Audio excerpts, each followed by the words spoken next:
Karjan police સ્ટેશનમાં આવનાર શિવરાત્રિને લઈને શાંતિ સમિતિની બેઠક કરવામાં આવી। કરજણ ખાતે આવનાર મહાશિવરાત્રિ પર્વને શાંતિપૂર્ણ સમયભર્યા માહોલમાં ઉજવવા માટે કરજણ પોલીસ સ્ટેશન ખાતે શાંતિ સમિતિની મહત્વપૂર્ણ બેઠક યોજાઈ હતી। આ બેઠકમાં પોલીસ અધિકારીઓ, સ્થાનિક આગેવાનો તથા વિવિધ સમાજના પ્રતિનિધિઓ ઉપસ્થિત રહ્યા હતા।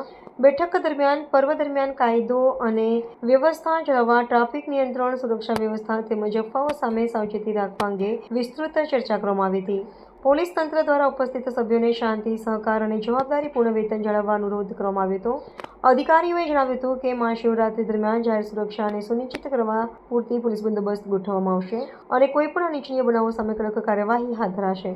મહત્વપૂર્ણ ચર્ચા કરવામાં આવી। બેઠકમાં પોલીસ અધિકારીઓ, સ્થાનિક આગેવાનો તથા વિવિધ સમાજના પ્રતિનિધિઓ ઉપસ્થિત રહ્યા હતા। અંતે સર્વે પ્રતિનિધિઓએ પર્વને શાંતિપૂર્ણ રીતે ઉજવવા સહકાર આપવાની ખાતરી વ્યક્ત કરી હતી।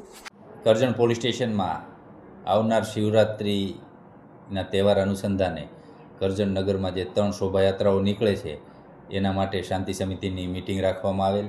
તેમાં 3 શોભાયાત્રાના આગેવાનો, કરજણ શહેરના ટાઉનના આગેવાનો, મંદિરના મહંતો ઉપસ્થિત રહ્યા હતા અને જરૂરી સૂચનાઓ આપવામાં આવી, ચર્ચા કરવામાં આવી। એમને પણ કોઈ સમસ્યાઓ હોય તો એ બાબતે પણ જાહેરમાં ચર્ચા કરવામાં આવી અને હાજર તમામ લોકોને જે ડીજે આ શોભાયાત્રાઓમાં ડીજે વગાડે છે એ લોકો પણ આમાં અત્યારે મિટિંગમાં હાજર હતા, તો તમામને જરૂરી સૂચનાઓ આપવામાં આવી છે કે ડીજેનો પણ અવાજ પણ મર્યાદામાં વગાડે, ખોટો ઘોંઘાટ ન થાય, કોઈ અયોગ્ય ગીતો ના વગાડે, તેમજ આ શોભાયાત્રા દરમિયાન કરજણ ટાઉનમાં અને નીલકંઠ એક મહાદેવ જે હાઈવે પર આવેલા છે ત્યાં પણ ટ્રાફિક ન થાય અને લોકોને શહેરમાં હરવા ફરવામાં કોઈ અગવડતા ના પડે એ પ્રમાણે ટ્રાફિક નિયમન કરી અને પોતાનો તહેવાર શાંતિથી ઉજવાય અને લોકો સુમેળભર્યા વાતાવરણમાં શાંતિથી તહેવાર ઉજવે એવી ચર્ચા કરવામાં આવી, સૂચના આપવામાં આવી અને તમામ હાજર આગેવાનોએ આ